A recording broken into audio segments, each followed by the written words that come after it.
제가 군대에 있었을 때 이야기입니다. 제가 이제 군대에서 복무했던 곳은 큰 곳이었었습니다. 그래서 그곳 안에 여러 부대들이 함께 머무르고 있었어요. 겉으로 보면은 모두 다 같은 군복을 입고요. 같은 그 군단 마크를 찾기 때문에 누구나 같은 소속의 군인이라고 생각할 수 있습니다. 물론 저도 처음엔 그렇게 생각을 했었습니다. 제가 속한 부대와 인접해 있는 그 부대. 그래서 저는 처음에 보고서 제가 군대에 막 들어갔을 때 이등병, 군대에 들어간 지 약 한 3개월, 4개월 안 됐을 때 이등병이었을 때 저 멀리서 같은 군복을 입고 같은 군단 마크를 한 상병의 그 군인이 오는 거였어요. 저는요, 제가 있는 힘껏 가장 낼 수 있는 큰 목소리로 저희 그때 부대의 이제 명칭이 이제 충성이었어요. 충성! 이렇게 했어요. 그랬더니 저 옆에 있던 제 진짜 고침이 제 뒤통수를 한 대 팍 치더라고요. 뭐 하는 거냐? 저희 고참 아닙니까? 딱 했더니 그 고참이 하는 말이 아저씨야, 아저씨. 저는 아저씨가 무슨 말인지 몰랐어요. 실제 군대에서 아저씨란 말은 비속어입니다. 전우.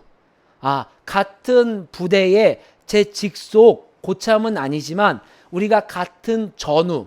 하지만 우리는 그 전우를 내 고참이라 여기지 않고 같이 근무하는 사람 정도로만 여기는 외부인이었었다는 것입니다.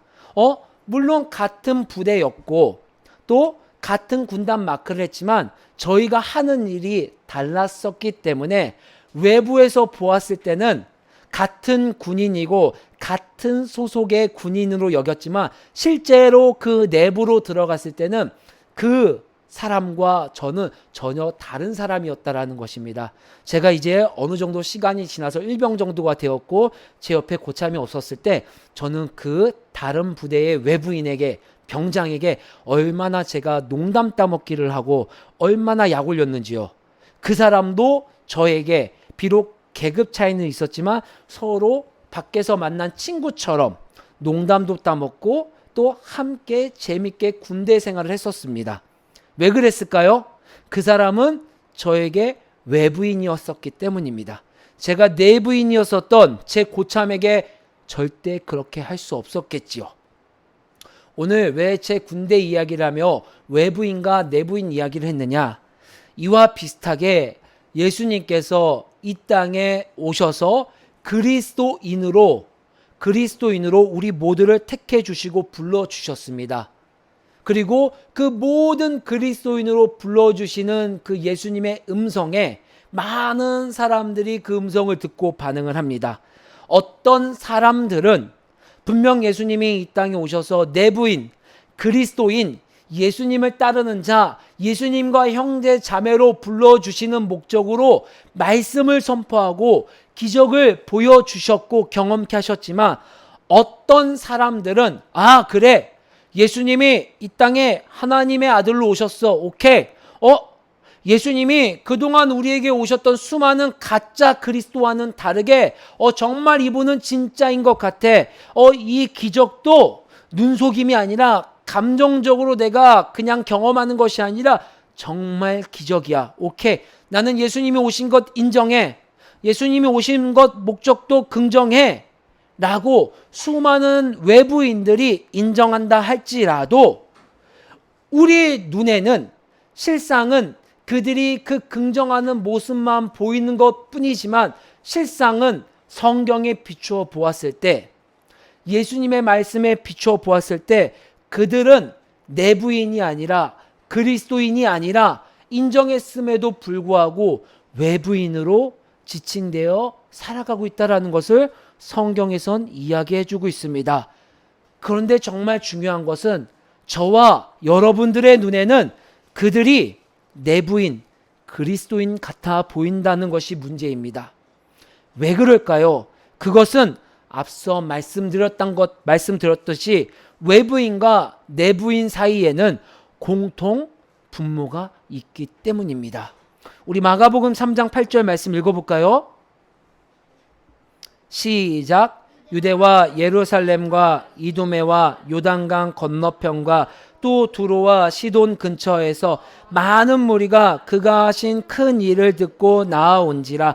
아멘. 갈릴리 중심으로요, 갈릴리를 에워싼 동서남북 모든 지역에서 예수님께 지금 나오는 거예요. 왜 나왔을까요? 예수님이 그리스도로서 하신 수많은 능력들을 목격했고, 그 능력에 나도 함께 참여하고자 많은 사람들이 몰려온 것입니다. 11절 말씀도 함께 읽어볼까요? 시작. 더러운 귀신들도 어느 때든지 예수를 보면 그 앞에 엎드려 부르짖어 이르되 당신은 하나님의 아들이니이다 하니. 아멘.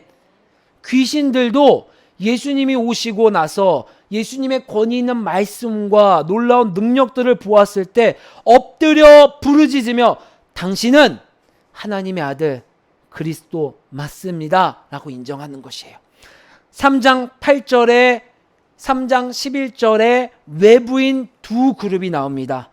예수님의 기적을 믿고 듣고 따라온 군중이라는 그룹과 예수님의 존재를 인정하는 귀신이라는 두 그룹입니다. 이 둘은요, 전혀 다른 그룹입니다. 귀신과 또 군중들은 존재적으로 같을 수가 없지요. 다른 그룹입니다. 하지만 예수님의 존재를 긍정하거나 혹은 인정하는 모습을 보이기 때문에 내부인들, 그리스도인들 눈에는요, 마치 우리처럼 예수님을 인정하는 모습과 긍정하는 모습 때문에 내부인들, 우리와 같은 그룹, 그리스도인 같아 보이기도 한다라는 것입니다. 그러나 성경은 그들을, 그 두 그룹을 그리스도인이라 말하지 않고 있습니다. 오늘 함께 읽은 본문의 말씀은 그리스도인의 본질적인 모습을 생생하게 우리에게 그려주고 있습니다. 그리스도인은 외부인처럼 그리스도의 존재를 인정하고 긍정하는 것, 그 너머, 그것을 초월해야 하는 것이 있음을 말씀해 주고 있습니다. 본문은 그것을 두 가지로 요약해서 말씀해 주고 있습니다. 첫째, 예수님께서 내부인으로 그리스도인으로 불러주신 그 존재적으로 다른 첫 번째 그 목적은 다름이 아니라 예수 그리스도와 함께 해야 된다라는 것입니다. 우리 마가복음 3장 14절 말씀 읽어볼까요? 시작. 이에 12를 세우셨으니 이는 자기와 함께 있게 하시고 또 보내사 전도도 하며. 아멘. 예수님은 12 제자를 부르신 목적을 명확하게 우리에게 말씀해 주고 있습니다. 그 첫 번째가 예수님과 함께 하기 위하여 부르셨다는 것입니다. 여러분, 우리 그리스도인들이 간과하는 것 중에 하나가 처음 예수님을 만났을 때 혹은 위기 가운데 마치 서랍에서 필요할 때마다 꺼내 쓰는 필기도구처럼 그때만 예수님을 필요로 한다는 것입니다. 예수님은 우리에게 그러라고 이 땅에 오신 것이 아니라 이미 예수님을 만났고 그 기적을 경험했던 제자들에게 예수님은 다시 한번 불러주시면서 그 목적을 기억하게 하시는 것입니다. 내가 너를 부른 목적은 너희가 나와 함께 하기 위함이다 라고 설명해 주시고 있는 거예요. 예수님이 함께 하는 것이 얼마나 중요한지 예수님은 오늘 너희들을 부른 그 목적을 다시 한번 기억하게 해주셨다라는 것입니다. 여러분, 우리 삶으로 한번 오늘 이 시대를 한번 돌이켜 볼까요? 예수님께서 부활하셨습니다. 그리고 저 하늘 하나님 보좌 우편으로 승천하셨습니다. 그리고 나서 인류 모두에게, 저와 여러분에게 성령님을 보내주셨습니다. 누구에게나 그 성령님을 보내주셔서 성령 하나님과 함께하는 은혜를 우리가 누리게 해주셨다라는 것입니다. 그런데 얼마나 많은 이들이 그 성령님과 함께하는 것을 인식하며 살아갈까요? 저는 늘 이 예배당 강단에 말씀을 선포하기 전에 기도하면서 늘 하나님 앞에 그런 기도를 합니다. 성령님, 오늘 저는 오늘 모인 우리 가족들을 향하여 설교하는 것, 그것으로 끝나는 것이 아니라 지금 우리 가족과 함께하고 있는 성령 하나님을 의식하며 말씀을 전하게 하여 주시옵소서. 그 성령 하나님이 우리와 함께 의식하고 있는데 제가 어찌 주님 다른 의도와 목적을 가지고 말씀을 선포하겠습니까? 오늘 그 성령님과 함께 우리 가족들과 함께 그 성령 하나님 예수 그리스도를 우리 가족들에게 소개하고 예수님이 우리에게 하신 일을 기억하고 하실 일을 기억하며 따라갈 수 있는 귀한 말씀의 시간이 되게 하여 주시옵소서라고 저는 의식적으로 의도적으로 이 강단에 서기 전마다 기도를 하고 있습니다. 대부분 많은 사람들은 외부인처럼 예수 그리스도를 인정하고 긍정하는 것을 끝으로 삶을 살아가곤 합니다. 그런 외부인의 모습으로 살아가는 이들에게 그들은 성령님이 우리와 함께함으로 삶에 성령님이 주시는 그 풍성한 위로와 평화를 누릴 수가 없기 때문에 성령 하나님은 저와 여러분들 사이에 함께 하시면서 예수님이 우리에게 주신 그 약속의 말씀을 이루어 가심을 성경은 우리에게 말씀해 주고 있습니다. 우리 신약 성경 요한복음 14장 27절의 말씀을 찾아볼까요? 약 211페이지에 기록이 되어 있습니다. 요한복음 14장 27절의 말씀.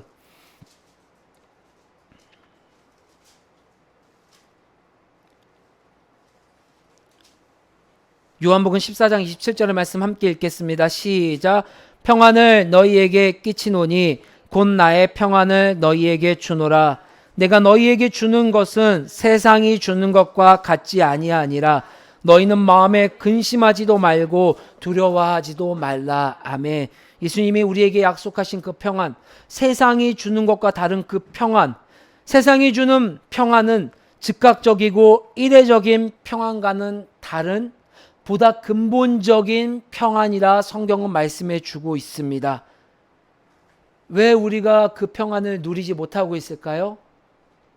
성경은 우리에게 말씀하고 있습니다.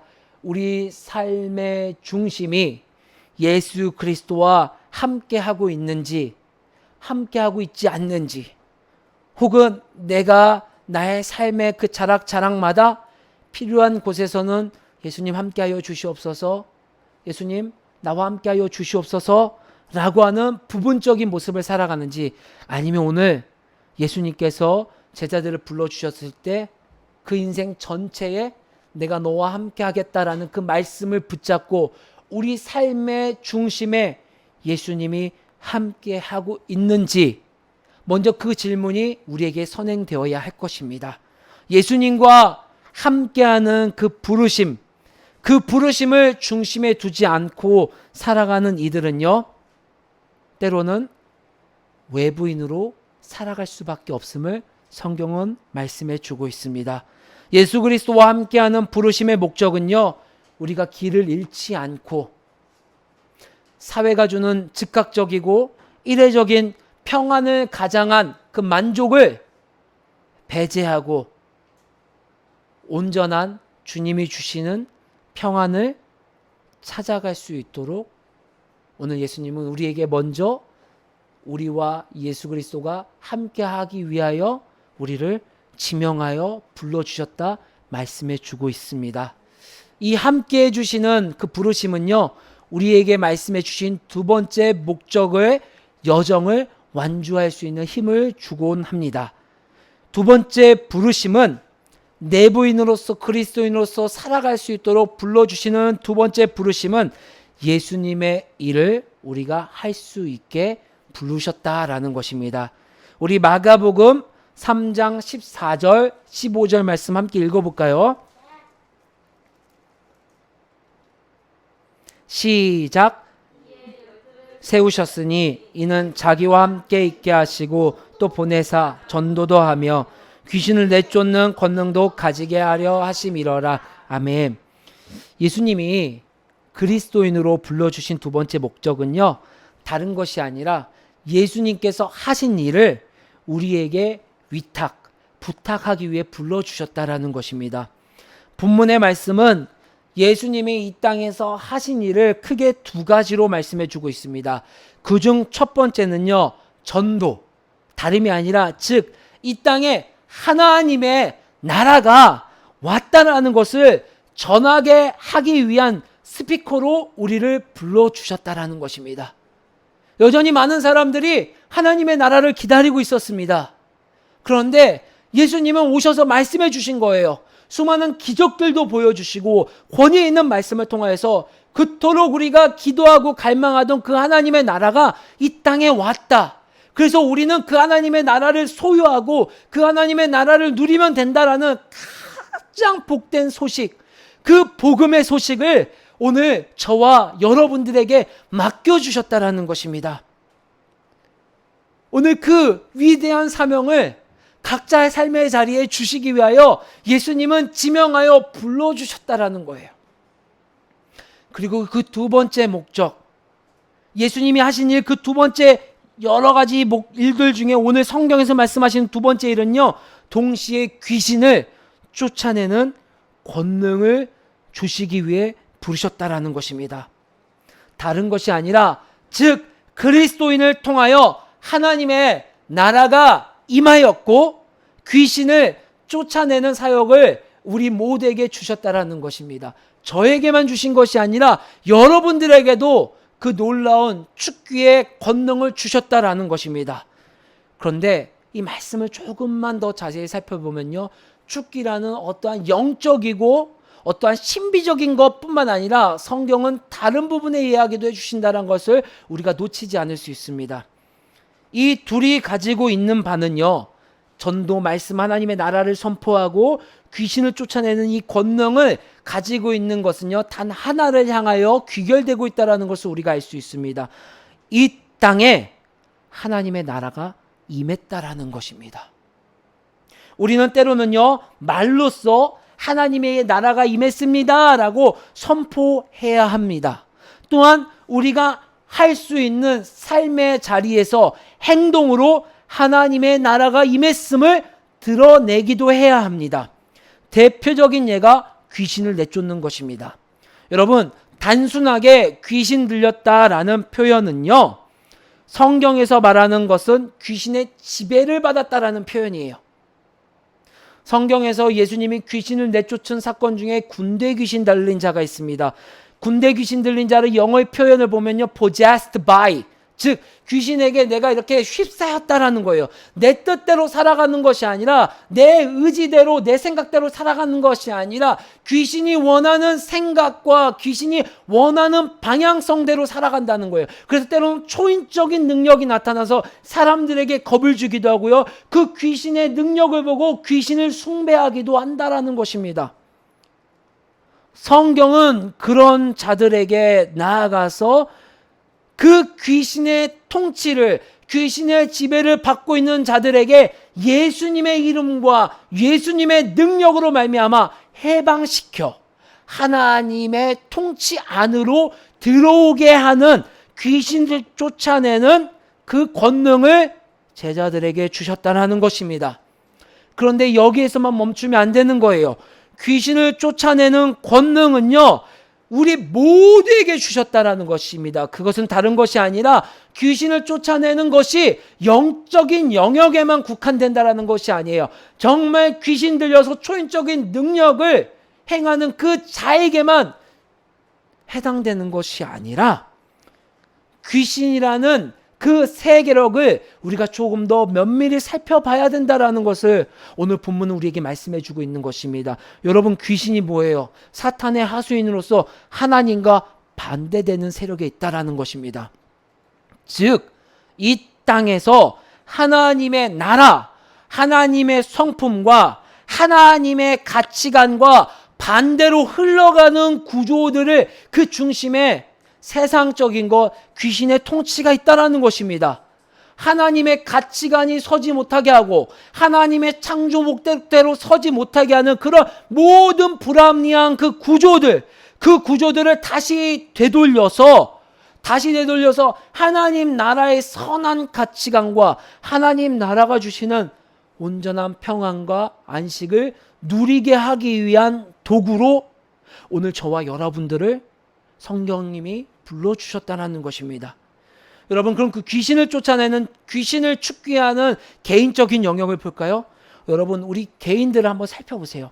우리가 살아가는 그 가치관과 삶의 방향성이 하나님의 창조 목적과는 얼마나 정반대의 가치관과 방향성으로 가고 있지 않습니까? 여러분, 저도 자유롭지가 못합니다. 때로는 깜빡깜빡 잊고 세상의 물질적인 가치관을 쫓아가기도 하고요.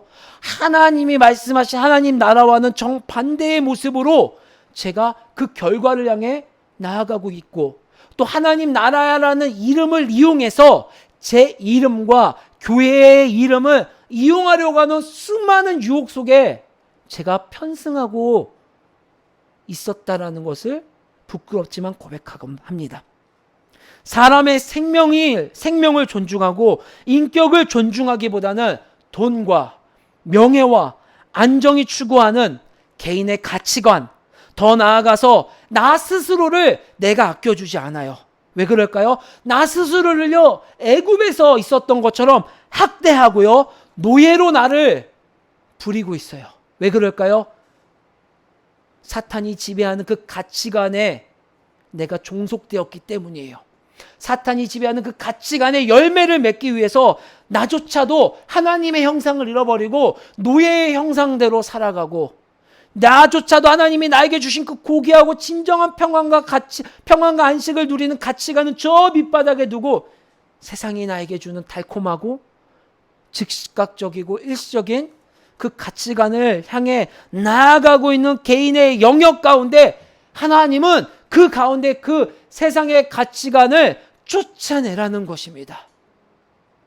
그 영역을 다 뒤엎어서 하나님의 통치 안에 우리 개인이 들어갈 수 있도록 불러주셨고, 또 우리와 함께하는 한 명 한 명 그 개인에게 그 때로는 말씀과 때로는 선행과 때로는 많은 여러 가지 액션들을 통하여 그들이 귀신에 지배받고 가치관 역시도 전복되는 것이 아니라 하나님 나라로 돌아오게끔 우리 한 명 한 명에게 불러주셨다라는 것입니다.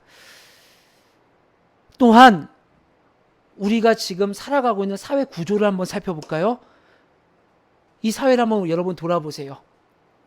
하나님이 만들어주신 섭리와는 정반대로 애굽의 모습들이 사회 곳곳에서 비춰지고 있습니다. 얼마 전에 기후협약을 했습니다. 많은 나라들이 모여서요. 많은 신문들이 통탄해하고 있더라고요. 말만 우리 앞으로 우리 후손을 위해서 기후를 좀, 탄소를 좀 절감합시다 하고, 실제적으로는 어떠한 액션도 취하지 않고 어떠한 실질적인 조약도 하지 않았다라는 점을 비판하는 기사들이 수많은 언론사들을 통해 공표가 되었습니다. 왜 그럴까요? 눈앞에 보이는 이익들을 포기할 수 없기 때문입니다. 여러분, 우리만 해도 어때요? 여러분, 일회용 종이컵, 얼마나, 제가 아주 단편적인 예를 드는 것 뿐입니다. 일회용 종이컵 얼마나 쓰기 편합니까? 얼마나 간편합니까? 우리는 그 간편함을 하나님이 이 땅을 만드신 창조 섭리, 자연도 하나님의 창조물이라는 것을 잊고 그렇게 살아갈 때가 참 많다라는 것입니다. 하나님이 만들어주신 섭리와는 정반대로 나아가는 이 구조적으로 가지고 있는 차별, 불평등, 비인격적인 그 시스템, 그 구조 속에 여러분을 보내주신 것은요, 특별히 내부인인 그리스도인을 보내주신 것은요, 더 탁월하게 그 불평등 구조 속에서 우리가 살아가며 꽃을 피우고 열매를 맺으라는 것이 아니라, 그 곳에서 내가 할 수 있는 것, 즉 귀신을 쫓아내는 것으로 표현되는 하나님의 통치가 머무를 수 있는 하나님의 창조 목적과 하나님의 형상이 회복되어지는 그 일들을 내가 할 수 있는 것을 찾아서 할 수 있도록 불러주셨다라는 것입니다. 여러분, 내 자녀도 이 가치관에서 벗어나게 하는 것이 너무나도 힘든 것이 현실입니다. 하물며 우리 삶의 자리에서 먹을 것, 마실 것, 입을 것이 걸렸는데 이 가치관을 전복하고 살아가는 것이 얼마나 어려울 거예요. 너무나도 어려운 일입니다. 그럼에도 불구하고 예수님 우리를 불러주셨기 때문에 우리는 의지적으로 한 걸음 한 걸음 나아갑니다. 여러분도 잘 알고 있는 우리 교회 차원에서 관심을 갖고 섬기고 있는 경계선 지능을 가진 청년과 어린아이들이 있습니다. 그들을 위한 사역, 그 이웃을 위한 사역은요, 사회 구조 속에서 그들이 얼마나 소외받고 그들을 보호하고 있는 부모님이 이 땅에 존재하지 않으면 이 땅에서 이 아이들이 살아가고 자립할 수 없다라는 사실을 교회가 인식하였기 때문에 그 사역에 한 발자국 작은 걸음을 내디딜 수 있었던 것입니다. 저희 교회와 사정을 아는 많은 사랑하는 분들은 때로는 이 사역을 왜 하냐고 반문을 하곤 합니다. 교회에 무슨 도움이 되는데? 목사님, 그 교회에 무슨 도움이 되는데? 그분들이 저희 교회를 사랑하고 인간 장용안을 사랑하기 때문에 해주시는 말이기 때문에 제가 그 자리에서 그대로 이야기는 할 수 없겠지요. 하지만 제 마음 가운데 깊숙이 성령님이 제 심령 가운데 주시는 마음은 우리 교회 가운데 주시는 사회를 전복하고 하나님 나라가 회복되어지는 그 일, 주님께서 먼저 그들 가운데 일하시고 있기 때문에 우리는 그 초청에 반응하고 함께하는 것이기 때문에 결과를 생각하고 그 일에 동참하는 것이 아니라 우리는 순종함으로 나아가는 것입니다. 라고 고백하며 여전히 그 청년들과 어린아이들을 섬기고 있는 것입니다. 어찌 이 사역을 예수님과 함께 하지 않고 할 수 있겠습니까? 인간적으로 얼마나 그 사역을 이용하고 싶을까요? 얼마나 내버려두고 교회의 이름과 교회가 부흥되는 사역으로 방향을 조정하고 싶을까요? 예수님과 함께 하지 않으면 예수님이 하신 일은 우리가 할 수 없음을 오늘 성경은 이 두 가지 부르심을 통하여 말씀해 주고 있다는 것입니다. 예수님은 이 일을 위해서 우리를, 여러분을, 교회를 세워주셨습니다. 우리 모두가 감당할 수 있기 때문에 불러주셨습니다. 그 일을 감당하는 데 필요한 것은요, 믿음도 아니고요, 성경의 지적인 능력도 아니고요, 여러분들이 할 수 있는 수많은 능력도 아니고요, 재정도 아닙니다. 단 하나, 순종입니다. 오늘 함께 읽은 말씀, 외부인과 내부인의 차이점이 그것을 말씀해 주고 있습니다. 외부인과 내부인의 차이점은요, 믿음도 아니고요, 능력도 아니고요, 성경을 알고 있는 지적인 수준도 아니었어요. 주님께서 권위 있는 말씀으로 나를 따르라, 그 말씀에 같이 가자고 했었던 그 부르심에 외부인은 순종하지 않았고 그리스도인 제자들은요, 순종한 단 하나의 차이점이었을 뿐이에요. 군중은 순종하지 않았습니다. 귀신도 순종하지 않았습니다. 제자는 순종하고 따랐습니다. 최근에 개봉한 영화 중에 탄생이란 영화가 있습니다. 1800년대 조선 최초의 캐톨릭 신부인 김대건 안드레아 신부의 일대기를 그린 영화입니다. 그 영화 가운데 인상 깊은 한 대사가 있어서 여러분들에게 소개시켜드리고 싶어요. 김대건 신부가 그런 이야기를 했습니다. 그때 당시 김대건 신부가 이 신부로 받을 수 있는, 서품 받을 수 있던 당시는요, 천주교가 많은 박해를 받고 있었던 시기예요. 그때 김대건 신부, 그 박해받고 있던 시기에 김대건 신부가 이런 이야기를 합니다. 길은 걸어가면 뒤에 생기는 것입니다. 길은 걸어가면 뒤에 생기는 것입니다.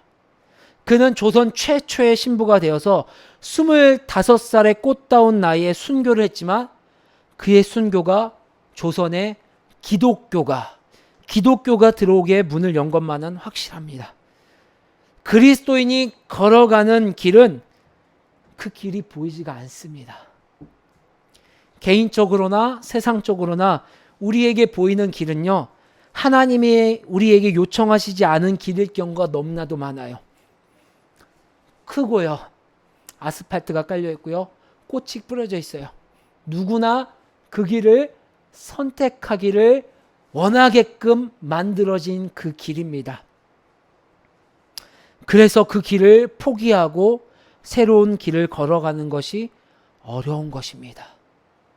군중들이 순종하고 싶지 않아서 순종하지 않은 것이 아니라 그 보이는 그 길들이 순종을 못 가게 한 것입니다. 외부인에게는요, 그 길 넘어가 보이지가 않습니다. 그러나 그리스도인은, 내부인은 그 길이 보이지 않아도 예수님께서 나와 함께 하시기 때문에, 성령님께서 지금 우리 가운데 함께 하시기 때문에 순종으로 그 길을 걸어가는 것입니다. 그 걸음 뒤로 하나님 나라로 인도하는 길이 생긴다라는 것을 예수님은 오늘 우리에게 말씀하여 주시고, 그 길을 만드는 자, 웨이메이커로 우리를 불러주셨다라는 것입니다.